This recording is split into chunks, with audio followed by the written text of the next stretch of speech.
Former Davao City Cop Arthur Lascañas on Monday says Davao City Vice Mayor Paolo Pulong Duterte, eldest son of President Rodrigo Duterte, had once protected a drug lord. Lascañas tells a Senate probe into the Davao death squad that the younger Duterte in 2012 or 2013 called him for help in speeding up a shipment of furniture from China. A certain Davao-based charlatan, whom Paolo met in China, had supposedly inserted what he called souvenirs in a container van that the vice mayor was going to ship to Davao. The younger Duterte suspected that the souvenirs were drugs. Lascañas said Paolo eventually changed his mind and asked that Tan be spared as a favor to him. Ang sabi niya sa akin, pag dumating ang van sa Davao, iskortan mo ang van, ipa-deliver natin doon sa isang barangay hall sa kanyang barangay sa Katulunan Grande. At pag open ito, kung may laman ito, hulihin mo si charlatan. Mga several months pa, kung hindi ako nagkamali, saka dumating ang kanyang van. Sinundan namin ang van, pero bago ako makadating sa basketball court ng Katulunan Grande, tumawag si Vice Mayor Pulong. Ang sabi niya sa akin, arbor ko na lang ni bro. Ako nang bahala kay Charlie. Dito nagkaroon ako ng maraming iniisip. Siguro kung hindi ako gumawa ng isang maling judgment call sa mga kapatid ko, kung inarbor ko din ang mga kapatid ko, baka buhay pa ngayon, nakakulong lang. Lascañas admits he didn't see for himself what was in the container van. He adds this was the last time he dealt with the younger Duterte. Lascañas is a self-confessed hitman of the death squad. This isn't the first time that Duterte's son has been implicated by a supposed DDS hitman.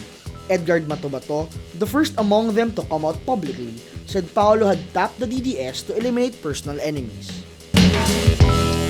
Foreign Affairs Secretary Perfecto Yasay Jr.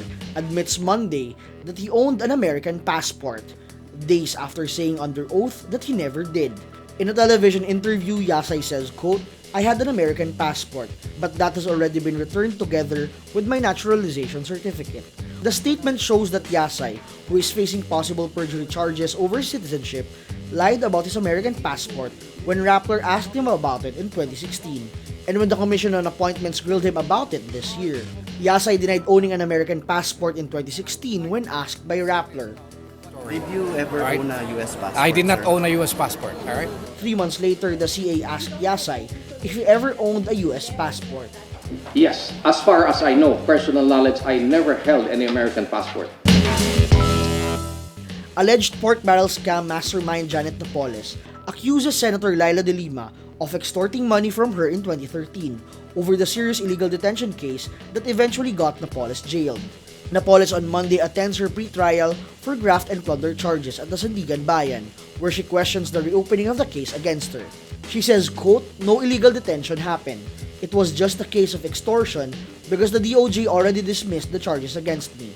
Napoles claims De Lima, who was Justice Secretary in 2013, was one of the people who tried to extort money from her. She doesn't explain how the alleged extortion happened and didn't specify the amount of money involved. The serious illegal detention case was filed by her cousin and whistleblower Ben Hurluy. The Justice Department then dismissed the serious illegal detention case, owing to a letter Luy allegedly sent his parents saying he wasn't being held against his will. But a month later, the National Bureau of Investigation questioned Luy's letter and asked to reinstate the charges against Napoles. De Lima granted the motion and charges were filed before the Makati Regional Trial Court. Napoles was convicted by the Makati RTC in 2015 and sentenced up to 40 years in prison. Solicitor General Jose Calida recently filed a manifestation before the Court of Appeals, saying Napoles was not guilty of serious illegal detention. The Philippines rejects the United States' plan to build facilities at a military airbase near the West Philippine Sea or South China Sea, following President Rodrigo Duterte's order to review implementation of the Enhanced Defense Cooperation Agreement. But Defense Secretary Delfin Lorenzana says construction at the Basa Air Base in Pampanga and at the Lumbia Air Base in Cagayan de Oro will start within the year.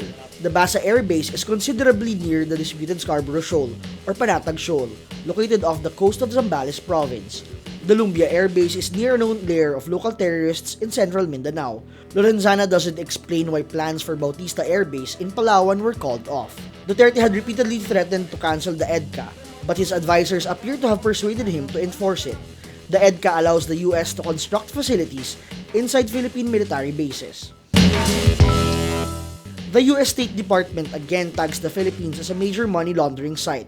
It cites the $81 million cyberbank heist that was coursed through the local banking system and the country's international drug trade as proof. The Philippines remains among the 88 major money laundering sites listed in the US State Department's 2017 International Narcotics Control Strategy Report. The country has been in the list since 2011. The US State Department in its report said sophisticated transnational organized crime and drug trafficking organizations use the Philippines as a drug transit country. In 2016, the government probed the biggest documented case of money laundering in Philippine history, where about $81 million stolen from a Bangladesh bank was coursed through a local bank, converted into pesos, and then played in large casinos in the country.